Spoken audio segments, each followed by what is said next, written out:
ஒரு சின்ன ஜெபம் பண்ணுவோம். இயேசுவின் நாமத்தினாலே பரலோகத்தின் தேவனை எங்களோடு பேசும், எங்களை உயிர்ப்பியும். ஆண்டவர் வசனங்கள் மூலமாக எங்களோடு பேசி நடத்தும், வழி நடத்தும். இயேசு கிறிஸ்து மூலம் ஜெபிக்கிறேன் ஜீவன் உள்ள தகப்பனே. நிறைய குடும்பம் உடையுது. ஹல்லேலூயா. முந்தியை விட டைவர்ஸ் விவகாரத்து அதிகமாகுது. கணவர் வீட்டுக்கு போகும்போதே மாமனார் இருக்கக்கூடாது, மாமியார் இருக்கக்கூடாது.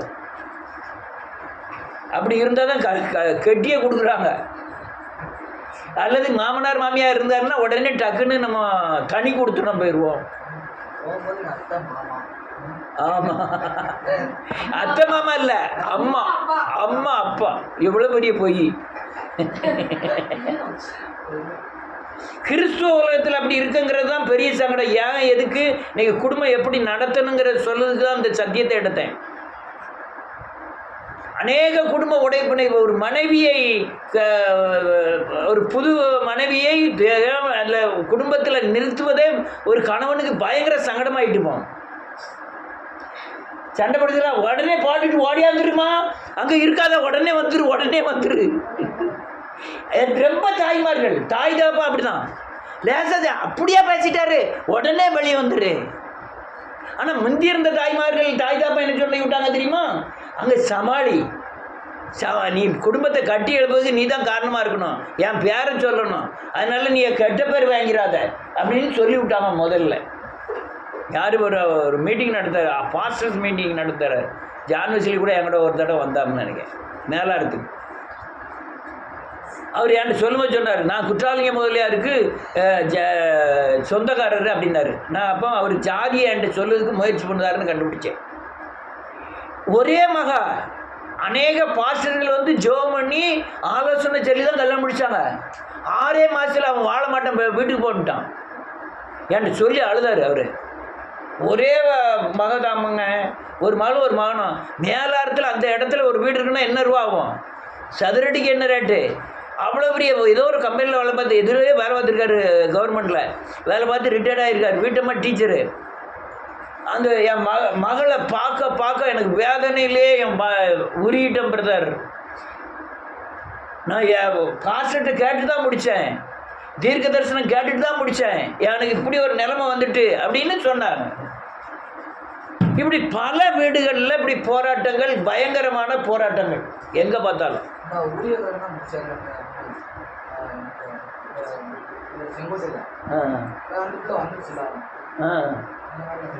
இப்போ நான்லாம் முடிச்சு வச்சோம்பியா, ஒன்றுமே பிரச்சனை இல்லை. ஒரு ஆளுக்கு அந்த புள்ள வர போய் அவன் வீடே சர்ச்சை கூட பூரா அம்முடு வேலை அப்படியே நின்றுவாங்க. என்ன செய்வாங்க? ஏவாள் ஸ்டெபிக்குன்னு தெரியல, எலிசபெத்துக்குன்னு தெரியல, ஒரு மாப்பிள்ளை மேட்ரிமோனியில் பார்த்துட்டு டக்குன்னு மாப்பிள்ளையை போய் பார்த்துருவோம்னு நினச்சிட்டு எந்த ஒரு ஒவ்வொரு கடல் ஓரமாக பெரிய கடை வச்சுருக்காங்க, ஹோட்டல். அதில் ஹோட்டல்காரர்கள்லாம் சரி பார்ப்போமே, கிறிஸ்டின் எழுதியிருந்தாங்க, யாதவர்னு எழுதியிருந்தாங்க. டக்கு பேர் மட்டும் நேராக வண்டி பிடிச்சி போயிட்டு பார்க்க கிழக்கு எங்கே அவ்வளோ தூரம் பார்க்கமோ அவ்வளோ கடல். இந்த சைடு பார்க்க அந்த அந்த அந்த சிச்சுவேஷனே நமக்கு பிடிக்கல. அந்த கடையில் போய் சாப்பிட்டா வாயில் வைக்க முடியாதபடி எரிப்பு. நான் இதுக்கு தான் வந்திருக்கோம்னு அந்த கடைக்காரட்டே சொல்லலை. துட்டை மந்திர கையில் கொடுத்துட்டு ஆத்தங்கர பள்ளியாசில் போய் ஒரு ரவுண்ட் அடிச்சுட்டு, மணல் மாதா ஒரு ரவுண்ட் அடிச்சுட்டு அடுத்த பஸ் முடிச்சுங்க வந்துட்டேன். அவர் யார்? பிஷப் கார்டுவெல் இடைமுடியா. அதில் போய் இறங்கி கொஞ்சம் அந்த சர்ச்சை கொஞ்சம் பார்த்துட்டு, அதில் கொஞ்சம் ஓல்டு சர்ச்சை தான் இருக்குது, அதை பார்த்துட்டு அதுக்கப்புறம் வந்தேன். அல்லேலூயா. நிறைய குடும்பம் உடையுது, நிறைய குடும்பம் டைவர்ஸு. நிறைய குடும்பத்தில் டைவர்ஸ் வர காரணம் என்ன? கிறிஸ்துவர்களுடைய டைவர்ஸ் காரணம் என்ன? இவங்க சரியானபடி பெற்றோர்கள் போதிக்கப்படலை, பிள்ளைகள் அல்லது கிறிஸ்துக்குள்ளே நடத்தப்படலை. இவங்க லேசாக நினச்சிட்டாங்க டைவர்ஸ் ஆனே. அடுத்தப்புறம் கத்திரிக்காய் முதல்ல வாங்கிட்டு வருவாங்க, கிலோ எவ்வளவு? 60 ரூபா. மறுநாள் அதே கத்திரிக்காய் எவ்வளவு தெரியுமா? 30 ரூபா. அடுத்த மறுநாள் 10 ரூபாய்க்கு அண்ணா கடைக்கு அதில் பிறக்கிங்க 10 ரூபா தான் கிலோ அப்படிமா. அது மாதிரி தான் ஒரு பெண்ணோட ஒரு ஆணோடைய நிலைமையில அதான். ஆனால் இந்த எதிர்காலம் அந்த அந்த சகித்து போதல் கீழ்ப்படிதல் எதுவுமே இல்லை, பயங்கரமாக உடையுது. அதான் நான் இப்போ ரொம்ப பேர் மனைவியே வீட்டுக்குள்ளே நிலைநிறுத்துக்கு ஆண்கள் பாடு உட்கார்ந்து தான் எந்திக்கும். ஆனால் நீங்கள் கிறிஸ்துக்குள்ளே இருந்தீங்கன்னா நீங்கள் உட்கார்ந்து எந்திக்கணும். சகிங்க, பொறுங்க, அவமானத்தை ஏற்றுக்கிடுங்க, நிந்தையை ஏற்றுக்கிடுங்க, அடி பட்டுக்கிடுங்க. இது இது இப்படி இருக்கு. அல்லேலூயா. ஒரு வசனத்தை வாசிக்கணும். சங்கீதத்தின் புஸ்தகம் 128வது சங்கீதம்.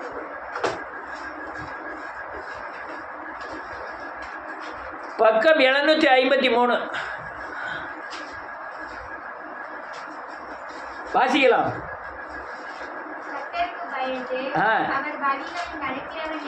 எவனோ நல்ல கழுங்க, அவன் வழிகளில் நடக்கிறவன் கர்த்தருக்கு பயந்து நடப்பான். ஒரு குடும்பத்தில் மனைவி, கணவன், மனைவி, பிள்ளைகள் 3 பேரும் கர்த்தரை சார்ந்து வாழக்கூடிய பலனை பெற்றிருந்தால் தான் அந்த குடும்பத்தில் ஆவியானவர் அசைவாடுவார், தேவ ஆலோசனை விளங்கும், தேவனுடைய சமாதானம் விளங்கும், ஒரு விடுதலையும் பாதுகாப்பும் உண்டாகும். நான் சொல்லுவது எல்லாம் பைத்தியமாக தான் வருது. நான் பேசுறது பூராமே அநேகருக்கு புரியாததுனால என்ன இப்படி பேசுகிறேன். உலக வாழ்க்கை என்பது வேறு, கிறிஸ்துவின் ஜீவியம் என்பது வேறு. இந்த கிறிஸ்துவின் ஜீவியம் உலகத்துக்கு பைத்தியமாக இருக்கும், உலக ஜீவியம் கிறிஸ்துவத்துக்கு பைத்தியமாக இருக்கும். அல்லேலூயா. ஆனால் கிறிஸ்துவ ஜீவியம் செய்வது சத்தியத்தின் அடிப்படையில் இருக்கணும். இந்த சத்தியத்தின் அடிப்படையான வாழ்க்கை பரலோக வாழ்க்கை. இது ஆவியானவர் ஆலோசனையின்படி உலகத்துக்கு கோமாளியா, பைத்தியக்காரனா அல்லது ஏமாளியா இருந்து தான் வாழணும். அப்படிதான் வாழணும். ஆனால் கிறிஸ்துக்குள்ள வரும் பொழுது நீங்க அப்படி வாழ்ந்தாதான் அங்க உள்ள பிசாசை ஜெயிக்க முடியும். இதுல கணவனோ மனைவியோ இந்த ஆவிக்குரிய வழிமுறைகளை தெரியலன்னா 2 பேருக்கும் டக்கவர் தான். இவன் ஆவிக்குரிய முறையில் அல்லது கடன் வாங்கப்படாதுமா, அவன் கடன் வாங்கணும்பா, அவமானத்தை ஏற்றுக்கிடக்கூடாதுமா, அவன் ஏற்றுக்கணும்பா. இவன் அப்படி பல பிரச்சனைகளில் இந்த சத்தியத்தின் பாதையில் ரொம்ப கேடுபாடு. ஆனால் வளர்ந்தா 2 பேரும் ஒன்று வர வளரணும். வளர்ந்தா ஒருத்தருக்கு ஒருத்தர் இணங்கி போய் சரியாயிரும். இப்போ எப்படி நடக்குன்னா, கிறிஸ்துக்குள்ள வந்த பிறகு உலகத்தில் உள்ள நீதி நியாயத்தின்படி கணவன் மனைவி 2 பேரும் அடங்கி வாழணும்னு நினைக்கிறாங்க, முயற்சி பண்ணுறாங்க. ஆனால் கணவனும் மனைவியும் இந்த சத்தியத்தின் பாதை, இந்த மறைபொருளான கருத்து, இந்த ஆவியானவர் நடத்துதல், இது பரலோக வாழ்க்கை, பூமியில் வாழ்தல், இதில் இருந்தீங்கன்னா இந்த அந்த வீட்டில் தான் ஆவியானவர் அசைவாடுவார். மனசாபம், கோபம், பொறாமை எதுவுமே இருக்காது. அதில் தான் உங்களுக்கு. ஆனால் நீங்கள் உலகத்துக்கு பைத்தியமாய் காணப்படுவீர்கள். ஆனால் ஜீரணிக்க முடியாத அநேக ஆலோசனைகள் வெளிப்படும். எப்படி? அதாவது எனக்குன்னு இந்த சொந்தக்காரங்க கிடையாது, எனக்குன்னு ஆளுங்க கூட பழகி ஃப்ரெண்டு அதெல்லாம் கிடையாது. எனக்கு ஃப்ரெண்டு காலே பையா, எனக்கு ஃப்ரெண்டு தாவீது ஐயா, எனக்கு ஃப்ரெண்டு சாமுவேலுக்கு விட்டு போனோம்னா சாமுவேல் மாதிரி மாறிடுவேன், காலை பையா கூட போனோம்னா காலை பையா மாதிரியே மாறிடுவேன். அல்லேலூயா. இப்போ வேறு என்ன ஃப்ரெண்டு? எந்த சொந்த பந்தத்தோட டச்சு கிடையாது, கடன் கிடையாது, எல்ஐசி கிடையாது. அல்லேலூயா. இன்னும் பல காரியங்கள். பையன் கேட்டான், கூகுள் வச்சிருக்கியா போலப்பா? கூகுள் கிடையாது, போன்பே கிடையாது, எந்த பேயும் கிடையாது. அல்லேலூயா. இது நீங்கள் உலகத்துக்கு போனீங்கன்னா என்னைய மாதிரி பைத்தியக்காரன் ஒருத்தனும் இல்லைம்மா. நீ கடனே இல்லாமல் வாழ்ந்துட்டேன், கடனே வாங்கலை, உன்னை மாதிரி பைத்தியக்காரன் ஒருத்தனும் இல்லைம்மா. அல்லேலூயா. யார்ட்டையும் பேசுறது கிடையாது, யார்ட்டையும் ஐக்கியம் வைக்க கிடையாது, யாரும் கூட்டமாக நிற்கிற இடத்துல நிற்கிறது கிடையாது, உலக பேப்பர் அதெல்லாம் அதிகமாக வாசிக்கிறது கிடையாது. ஆண்டவர், தேவ சத்தம், வேத வசனம், வேதத்தின் பாட்டுகள், பரலோக சிந்தை, இதுதான் என் வாழ்க்கையாக இருக்குது. இது உலகத்துக்கு பைத்தியம். இந்த தன்மை 2 பேருக்கு இருந்தால் தான் வீட்டில் சமாதானமாக இருக்கும். இல்லைன்னா எலி தண்ணி கரைக்கு இழுக்கும், தவளை எங்களுக்கு இருக்கும், தண்ணிக்கு இழுக்கும். ஆனால் ஏன்னா புரிந்து கொள்ள முடியாத தன்மை, சத்தியம் புரிந்து கொள்ள முடியாத தன்மை. நான் லேசாக சொல்கிறேன், சத்தியத்தின் ஒவ்வொரு அணுக்களும் புரிந்து கொள்ள முடியாதவைகள். அதனால தான் வீடுகளில் ஐக்கியம் இல்லாமல் அநேக குடும்பங்கள் உடைய காரணங்கள். அல்லேலூயா.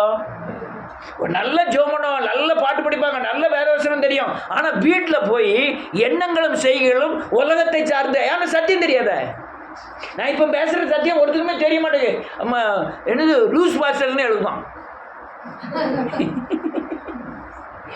நான் லூஸ் பாஸ்டரா இல்லைன்னு எனக்கு தெரியுது, ஆனால் அவனுக்கு புரியலை என்னச்சு.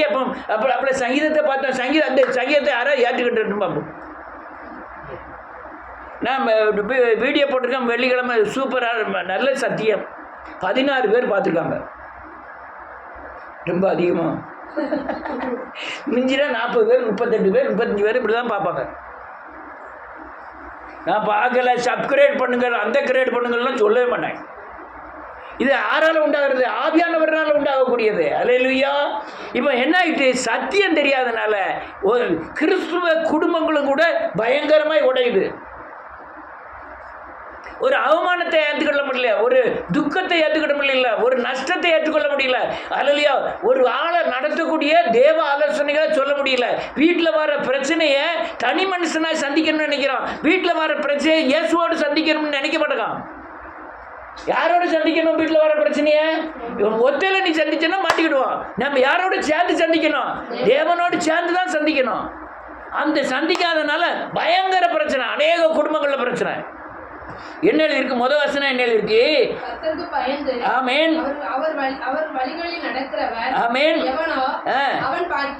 வழினா சத்தியத்தின் பாதை. என்ன பாதை? அது தேவனுடைய வெளிப்பாடு. சத்தியத்தின் பாதையெல்லாம் வேத வசனத்தில் இருக்கிற கருப்பொருளில் வெளிப்படுகிற ஒரு வெளிப்பாடு. உனக்கு எல்லா சூழ்நிலைக்கும் தேவன் தருகிற இந்த அறிவு ஞானத்தின்படி அல்ல, வேத வசனத்தில் மறைந்திருக்கிற கருப்பொருளை வச்சு நீங்கள் அதை ஜெயிக்கணும். இந்த பிரச்சனையை பைபிளில் என்ன எழுதியிருக்கு? அந்த பைபிளில் தாவீதுக்கு இந்த பிரச்சனை வந்தது, அவன் எப்படி ஜெயிக்கிறதுக்கு தேவன் பலன் தந்தார். ஜெபத்தினால ஜெயிச்சானா, மனம் திரும்புதனால ஜெயிச்சானா, வேத வசனத்தின்படி ஜெயிச்சானா? நீங்கள் கண்டுகொள்ளணும். கண்டுகொள்ளக்கு உங்கள் ஆவியானவர் உங்களுக்கு அசைவாடணும். ஆனால் அந்த பிரச்சனைக்கு விட்டான ஆலோசனை உங்களுக்கு கிடைக்கும். இல்லைன்னா மாமனை கூப்பிடுவோம், அண்ணனை கூப்பிடுவோம், தாத்தாவை கூப்பிடுவோம். ஐயா அப்படி பிரச்சனை நடந்துட்டு என்ன செய்யலாம்? 4 பேர் போய் அடிச்சிடுவோம். மறுநாள் கோர்ட்டு, அடுத்த நாள் கேஸு, அடுத்த நாள் மண்டையை உடச்சிட்டு இருக்க வேண்டிதான். அல்லேலூயா. அவர் வழிகளில் நடக்கிறவன் தேவனுக்கு பயப்படுவான். அவர்கள் வழி என்னது? சத்தியத்தின் பாதை. அவருடைய சத்தியம் தெரியுமாமா? பக்கத்தில் உட்காந்து சத்தியம் தெரியும். உங்க வீட்டில் வர பிரச்சனைய வேத வசனத்தில் மறைந்திருக்கிற சத்தியத்தின்படி தீர்க்க தெரியுமா? அதான் பிரச்சனை. அங்கதான் பிரச்சனை. ஏன் பிரச்சனைனா அது தீர்த்துரும், ஆனா அதுக்கு உண்டான ஆவிக்குரிய பலன் இல்லை. இப்ப அப்போ அப்படி தீர்க்கக்கூடியவன் ஆணா இருக்க வேண்டும். யாரா இருக்கணும்? ஆனா அவன் ஆசீர்வதிக்கிறவன். யாரு? ஆம்பளை எல்லாம் என்ன செய்கிறவர்கள்? ஆசீர்வதிக்கிறவர்கள். அது அழகா எழுதிட்டார் பவுல். உனக்கு ஒண்ணு தெரியலன்னா மனைவி நீ உன் கணவன்கிட்ட கேட்டு தெரிஞ்சுக்க அப்படின்ட்டார். சபை நடுவன் இதெல்லாம் என்ன செய்யக்கூடாது? பேசக்கூடாது. அப்படிதான் எழுதுறாரு. அப்போ அந்த சத்தியத்தின் பாதையை புரிந்து கொள்ளக்கூடிய ஆவிக்குரிய பலனாய் இருக்கிறவன் ஆசீர்வதிக்கிறவனாய் இருப்பான். சொல்லுங்க, என்ன சொன்ன?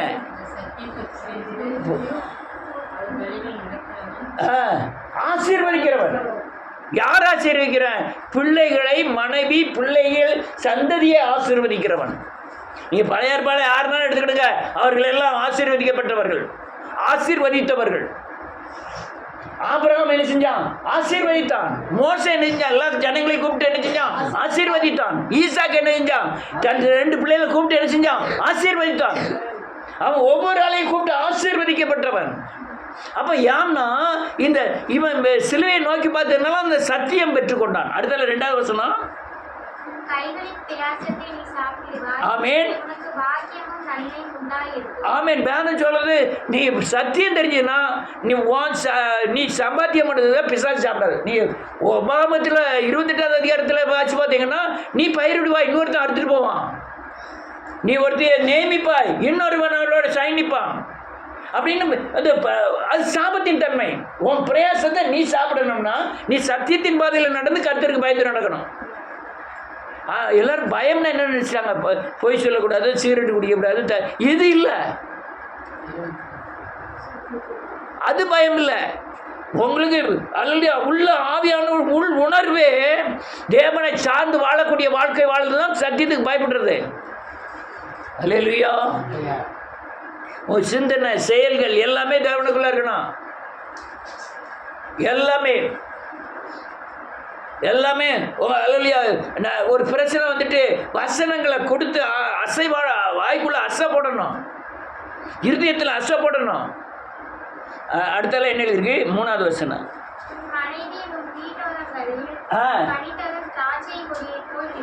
இருப்பாள்.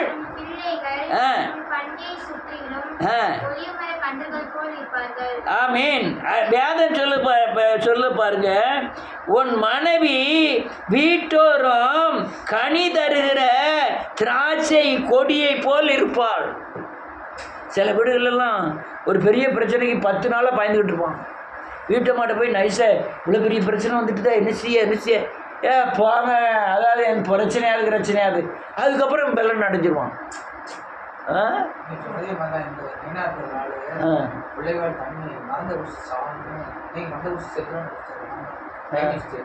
வீட்டமா சாவரம் வேண்டாம், இடத்தெல்லாம் விற்று கடத்தை கொடுத்தாரு, திருப்பி போய் வாழணும் அப்படின்னு அங்கே போய் வாழ்ந்து கொஞ்சம் டப்புன்னு வாங்கிட்டாங்க.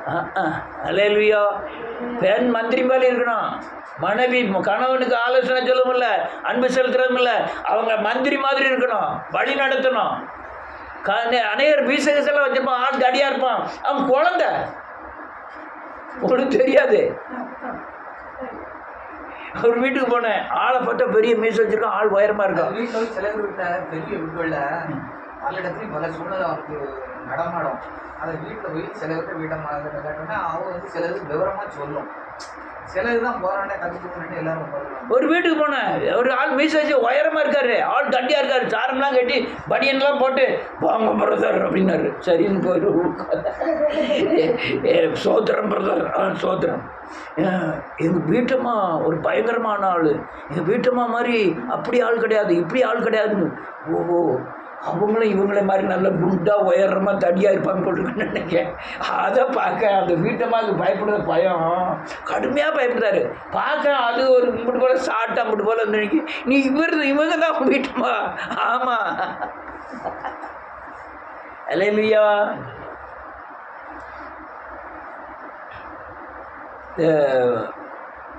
வேதத்தில் அநேகருடைய மனைவிகளின் தன்மையை மட்டும்தான் உங்கள்கிட்ட சொல்ல போகிறேன். ஆதியாகமத்தின் புத்தகம் 3வது அதிகாரம் வாசிக்கலாம். 1லிருந்து. தேவனாகிய கர்த்தர் உண்டாக்கின சகல காட்டு ஜீவன்களை பார்க்கிலும் சர்ப்பமானது சந்தனமுள்ளதாய் இருந்தது. அது ஸ்திரீயை நோக்கி, நீங்கள் தோட்டத்தில் உள்ள சகல விருட்சங்களின் கனியையும் புசிக்க வேண்டாம் என்று தேவன் சொன்னது உண்டோ என்றது. ஸ்திரீ சர்ப்பத்தை பார்த்து, நாங்கள் தோட்டத்தில் உள்ள விருட்சங்களின் கனிகளை புசிக்கலாம், ஆனாலும் தோட்டத்தின் நடுவில் இருக்கிற விருட்சத்தின் கனியை குறித்து தேவன் நீங்கள் சாகாதபடிக்கு அதை புசிக்கவும் அதை தொடவும் வேண்டாம் என்று சொன்னார் என்றால், அப்பொழுது சர்ப்பம் ஸ்திரீயை நோக்கி, நீங்கள் சாகவே சாவதில்லை, நீங்கள் அதை புசிக்கும் நாளிலே உங்கள் கண்கள் திறக்கப்படும் என்றோ. போதும். அல்லேலூயா. நல்ல காலுங்க. ஸ்திரீட்ட சொல்லுது பிசாசு, ஆண்டவர் சொல்றார் ஸ்திரீட்ட, கனியை புசிக்க கூடாது, புசிக்கிற நாளில் நீங்கள் என்ன செய்வீர்கள்? சாகவே சாவீர்கள். ஆனால் பிசாசு தந்திரமா வஞ்சிக்கிறது யாரை வஞ்சிருக்காங்க தெரியுமா? ஏவாளை வஞ்சிக்கிறோம். வேதம் சொல்லுது, சிறிய வஞ்சிக்கப்பட்டால், புருஷர் என்ன செய்யல, வஞ்சிக்கப்படலை. நீ எதுக்கு வண்டி முக்காடு போடுறீங்க? முக்காடு எதுக்கு போடுறீங்க?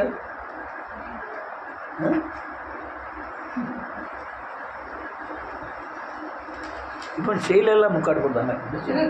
ஒருத்த கண்ணு வாக்கில் அப்படி போயிட்டு சில ஆளுக்கு தலையில் முடிய முக்காடே கிடையாது, அப்படி போட்டுக்கிட்டு இருக்காது ஜபத்தில். அடுத்த சொல்லும், அது என்னன்னு சொல்லு. 10 1 கொரிந்தியர் புத்தகம் 10வது அதிகாரம்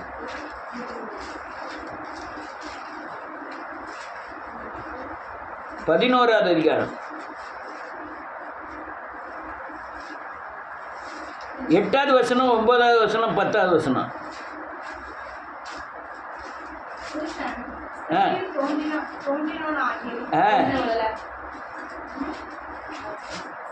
8, 9, 10.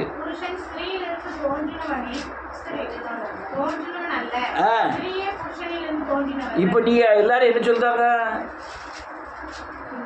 ஸ்திரீன் இடத்துல தான் புருஷன் தோண்டினாங்க. இல்லை, எங்கிட்ட இருந்தா நீங்க தோண்டிருக்கீங்க. எப்படி தெரியுமா? எங்க பிள்ளையாயிரம் எடுத்து தான் தோண்டிருக்கீங்க. அடுத்தால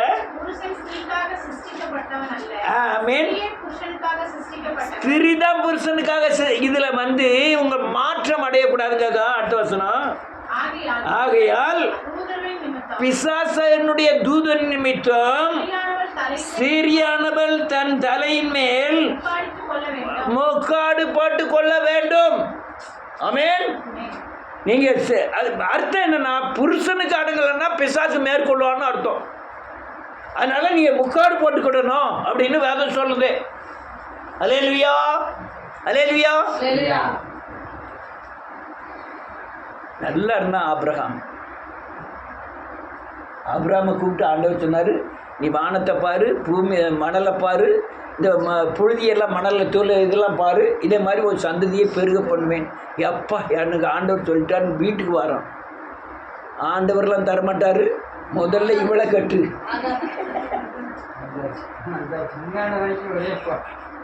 இந்நாள் வரையும் பிரச்சனை. யார் பண்ண வேலை? சாரால் பண்ண வேலை. ஆகார் என்ன செய்வா? உட்காருனா உட்காருவா, எந்தினா எந்திப்பா. இது பண்ண வேலை. சாரால் பண்ண வேலை. ஆகார கட்டி இஸ்மவேல் என்ற சந்ததியை உண்டாக்கி ஆண்டவரே சொல்றாரு, அந்த இஸ்மவேல் என்பவன் எல்லாருக்கும் துஷ்டனா இருப்பான், எல்லாருடைய கர்மம் அவனுக்கு விரோதமாக இருக்கும், அவன் கரம் எல்லாரும் எதிர்ப்பு தான். ஆமென். போல இருந்தாங்க. சண்டையெல்லாம் போடாம அப்பப்போ லேசாக சின்ன சின்ன சண்டை நடந்தது. 2 வருஷத்துக்கு முன்னாடி. யாரு? ஹமாஸ், இங்கே இஸ்ரேல். 5 நிமிஷத்தில் 5000 ஏவுகணை அடிச்சான். எங்க? இஸ்ரேலுக்கு உள்ள 5000 பார்த்தா அவன் திரும்ப அடிக்க ஆரம்பிச்சான். 2 வருஷமா ஆகுது, இன்னும் அடிச்சுக்கிட்டு தான் இருக்கான். கரை மட்டமாகிரும், மேப்பில் அது இருக்கக்கூடாதுங்கிற அளவுக்கு அடிச்சுட்டு இருக்கான். இன்னைக்கு என்னமோ சமாதானத்துக்கு பேசிகிட்டு இருக்காரு. யார்? ட்ரம்ப் பேசிகிட்டு இருக்காரு. இருந்தாலும் அவங்க ஒத்து வர மாட்டான். அல்லேலூயா. இதனால சாரால் பண்ண வேலை பயங்கர பிரச்சனை ஆயிட்டு. அல்லேலூயா. 100 ஆள் பண்ணது பாருங்க. 1 ராஜாக்களின் புத்தகம் 21வது அதிகாரம் 25வது வசனம்.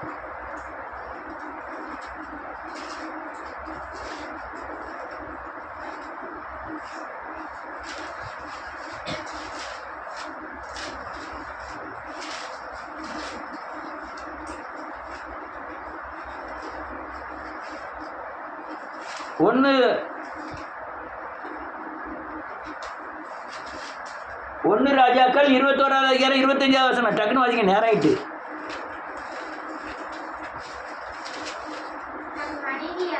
ஆமென். பார்வைக்கு பொல்லாப்பானதை செய்ய தன்னை விற்று போட்ட ஆகாபை போல ஒருவனும் இருந்ததில்லை. அல்லேலூயா. இதெல்லாம் ஒரு தேவ சத்தியத்தை பெறுவதற்கு முன்பாக மனைவியின் ஆலோசனைகள். அல்லேலூயா.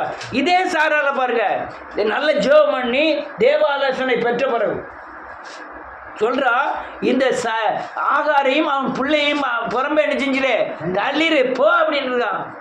இவனுக்கு பெரிய மனஸ்தாபம் ஆயிட்டு. யாருக்கு?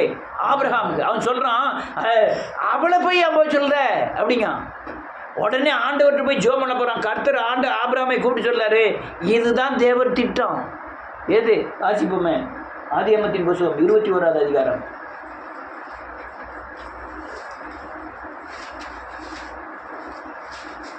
21வது அதிகாரம்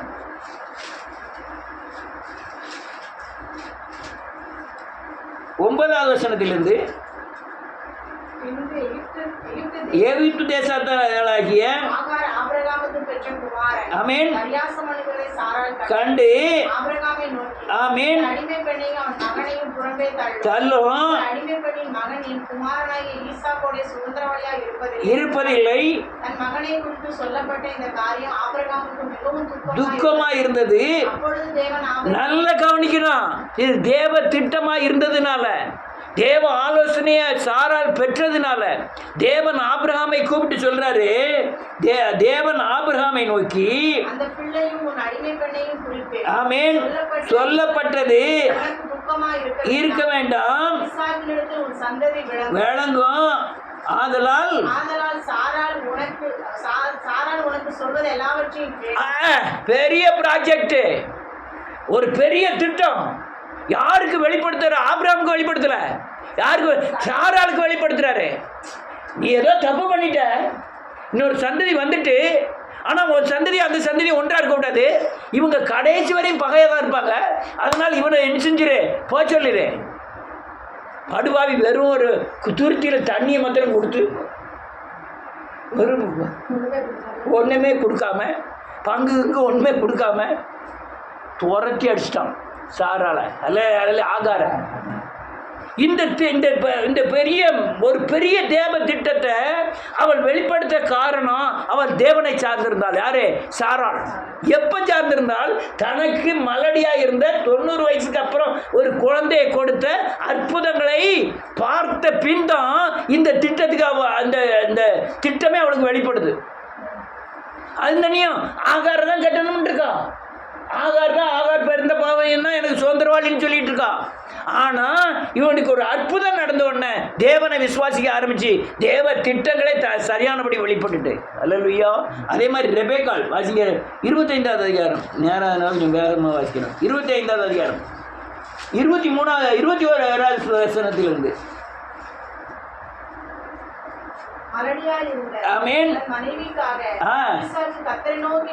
வேண்டுதல் செய்தான். கற்பந்தரித்தால் மோதி கொண்டிருந்தன. எப்படியே என்று சொல்லி ஆமென் கர்த்தர் ஆமென் ஆமென் அவர்களில் ஒரு ஜனத்தார் மற்ற ஜனத்தாரை பார்க்கிலும் ஆமென் பலத்திருப்பார்கள். ஆமென். மூத்தவன் இளையவனை சேவிப்பான் என்றார். போதும். இது எவ்வளவு பெரிய ப்ராஜெக்ட். ரெண்டு வயத்துல இருக்க மட்டுமில்ல, அதுக்கப்புறம் நடக்கிற காரியத்துக்கு இவ்வளவு பொறுப்பா இருக்கா. யாரு? அவன் சொல்கிறான், நான் எங்கள் அப்பாட்ட மாறு வேஷம் போட்டுட்டு போய் நடித்து கேட்கும்போது ஒருவேளை கண்டுபிடிச்சிட்டான்னா என்ன செஞ்சிருவான், சபிச்சிருவான். அவன் சொல்கிறா, அந்த சாபம் உன் மேலே விழ வேண்டாம், என் மேலே விழுவான், அதனால் நீ தைரியம். இது எவ்வளோ பெரிய காரியம். ஏன்னா இவன் தேவ திட்டத்தை சரியானபடி ரெபேக்காள் உணர்ந்தாள். தேவன் அவன்கிட்ட பேசுறாரு, உன் வயிற்றுல 2 ஜாதி உருவாக போகுது. ஒரு ஜாதிக்கு ஒரு ஜாதியை இணங்கி இருக்க மாட்டாங்க, ஒரு 2 பேரும் பிரிஞ்சு தான் இருப்பாங்க. சின்னவன் பெரியவனை நினைச்சுமா ஆளுவான். அதனால 2 பேரும் பிரிந்திருக்குமா. அதுக்கப்புறம் தான் இந்த 27வது அதிகாரத்தில் இந்த தேவ திட்டத்தை அவன் செயல்படுத்த ஆரம்பிக்க தீவிரமாய். அல்லேலூயா. யாரை ஏமாத்த சொல்லுதா தெரியுமா? ஈசாக்கை ஏமாத்த சொல்லுதா. யாரை ஏமாத்த சொல்றா தெரியுமா? சாபத்தின் விளிம்பில் போய் நின்றுக்கிட்டு ஏமாத்த சொல்றான். ஒருவேளை கண்டுபிடிச்சிட்டான் ஆசீர்வாதத்தை எப்படி சுதந்திரிக்கணும்னு ஆசீர்வாதத்தை பெறுகிறாங்களோ அதே மாதிரி சாபமும் என்ன ஆகும்? அவன் சொன்னா சாபமும் ஆயிரும். ஆனா தேவ திட்டமானது 2 பேரும் பிரிஞ்சிருக்கணும்ங்கிறது. இவன் ஆவிக்குரிய ஆசீர்வாதத்தை பெறணுங்கிறது தேவ திட்டம், அவன் உலகத்துக்குரிய ஆசீர்வாதத்தை பெறணுங்கிறது தேவ திட்டம். அதனால மாற்றி கொடுத்துடக்கூடாதுக்காக தான் இந்த தேவ திட்டத்தை முன்ன வச்சு போய் அவனையே ஏமாற்றி எல்லா அல்லையா தேவ வழிகளையும் பக்தி இருந்ததுனாலலாம் தெளிவு வந்தது. நம்ம வீட்டில் நடக்கிற பிரச்சனைக்கு நீங்கள் சத்தியத்தின் ஆலோசனையை பெற்று தீவிரமாய் தேவ சத்தத்துக்கு நேரம் நீ நடந்தீங்கன்னா தான் ஜெயமான வாழ்க்கை வாழ முடியும். இவன் அந்த அந்த தேவ திட்டத்தை மாத்திரம் அவன் செய்யலன்னா யாக்கோபு எங்கே இருந்துக்கிட்டு இருப்பான்? ஈசாக்கு வீட்டில் தான் இருந்துட்டு இருப்பான் கடைசி வரையும். இவன் அங்கே லாபான் வீட்டுக்கு போய் அங்கே 4 பொண்டாட்டி கட்டி 12 பிள்ளைகளை பெற்று 12 கோத்திர பிதாக்கள் உண்டாகி, இதெல்லாம் யார் திட்டம்? யாரால நிறைவேறிச்சு? அன்னைக்கு ரெபேக்கால் அப்படி செய்யலைன்னா இது என்ன செஞ்சிருக்காதே. அப்போ ஒரு குடும்பத்தை கட்டுகிற ஒரு பெண்மணி தேவனை சந்திக்கிறவளா இருக்க வேண்டும். அல்லேலூயா. அப்பதான் அதுதான் கனிதரும் திராட்சை கொடி. கனிதரும் திராட்சை கொடி. இன்னொரு மனுஷனை பார்க்கலாம். ஆதியாகமத்தின் புத்தகம் 29வது அதிகாரம் 30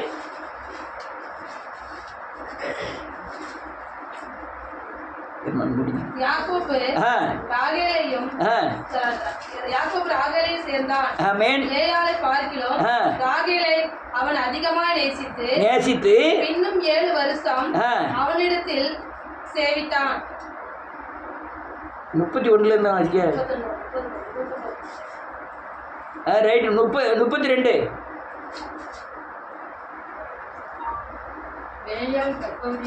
ஆமென். ஒரு குமாரனை பெற்று கர்த்தர் என் சிறுமியை பார்த்தபடியினால் இப்பொழுது என் புருஷன் என்னை நேசிப்பார் என்று சொல்லி அவனுக்கு ரூபன் என்று பெயரிட்டார். மறுபடியும் அவள் கர்ப்பவதியாகி குமாரனை பெற்று தான் அற்பமாய் எண்ணப்பட்டதை கர்த்தர் கேட்டறினார். இவனையும் தந்தார் என்று சொல்லி அவனுக்கு சிமியோன் என்று பெயரிட்டார்.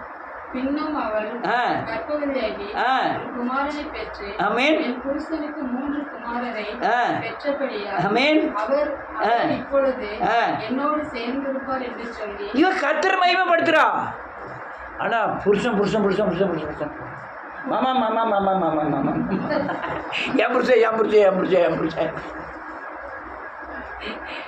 அதுக்கப்புறம் அவளுக்கு தேவன் சமூகத்தில் ஒரு அறிவு வருது பாருங்க. கடைசி வசனத்தில் மறுபடியும் அவள் கர்ப்பவதியாகி ஒரு குமாரனை பெற்று இப்பொழுது கர்த்தரை துதிப்பேன் என்று சொல்லி அவனுக்கு யூதா என்று பெயரிட்டாள். இது பெரிய ஒரு வெளிப்பாடு. என்ன வெளிப்பாடு? யார் யூதா மூலமாக தான் யார் பிறக்கா?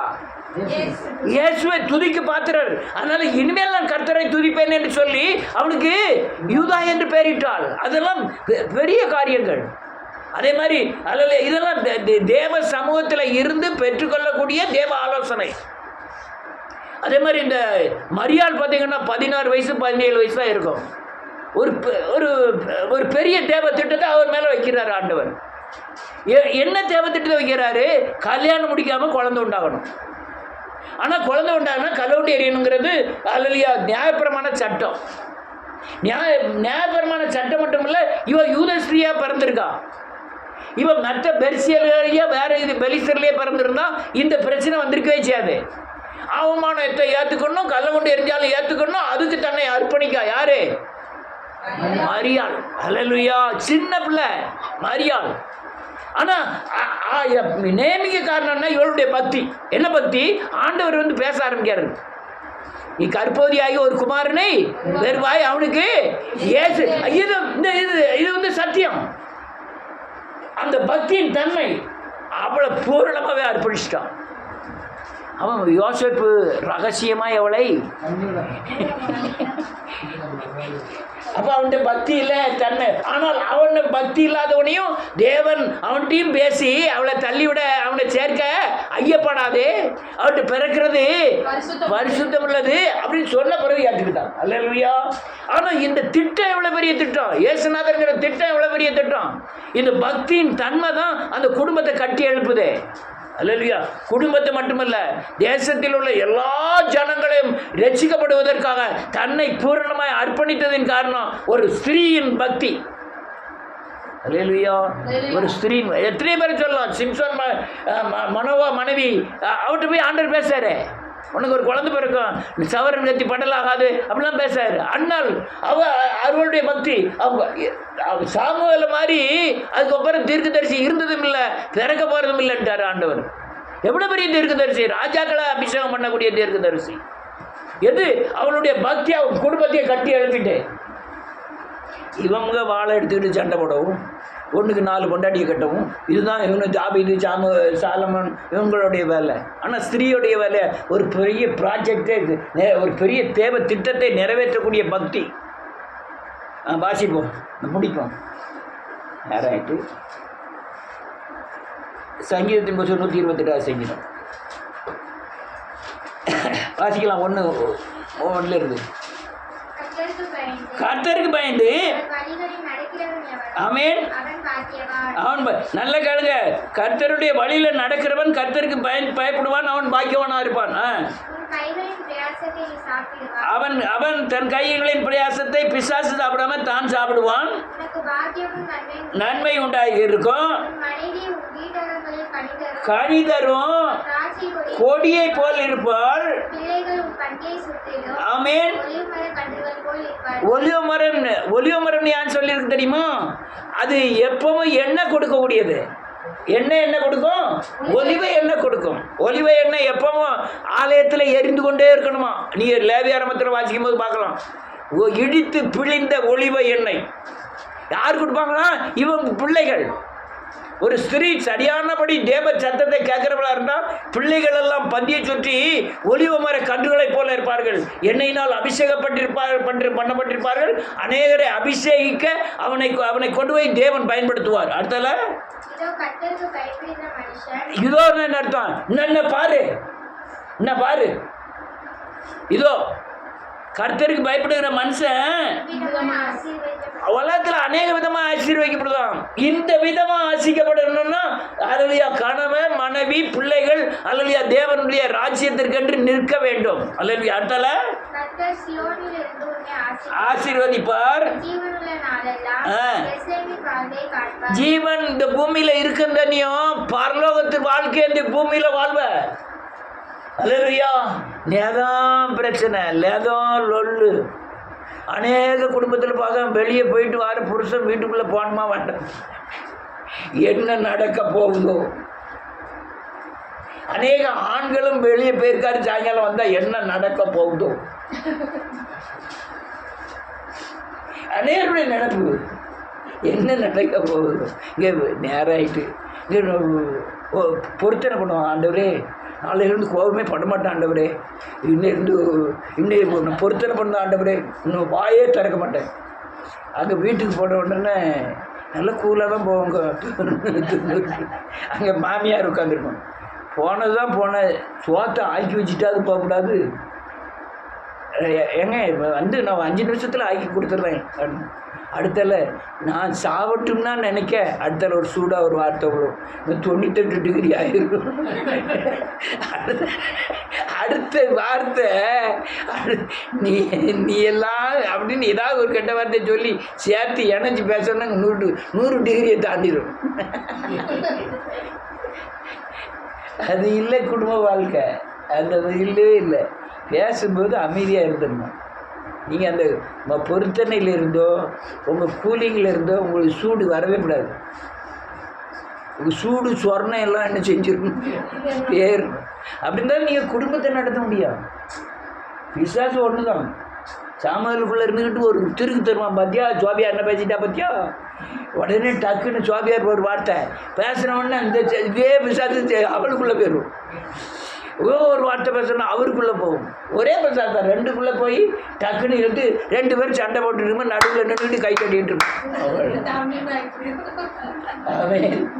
அநேக பிசாசின் ஆதிக்கங்கள் அப்படி தான். ஆனால் குடும்பம் ஒரு வீட்டில் மனைவியை கண்டு பேசணும்னு ஆண்கள் வரும்போதே நினச்சிட்டு வரணும். என் மனைவி முகத்தை பார்க்கணும், பேச்சை காக்கணும், உட்காந்து பேசணும்னு நினைக்கணும். கணவனும் மனைவியை நினைக்கணும், மனைவியும் கணவன் நினைக்கணும். வெளியே போயிட்டு வராரு, எப்படி வராரோ அப்படின்னு நினைக்கணும். அப்படி இருந்தால் தான் அதான் குடும்பம். பிள்ளைகள் பெற்றோரை தேடணும்.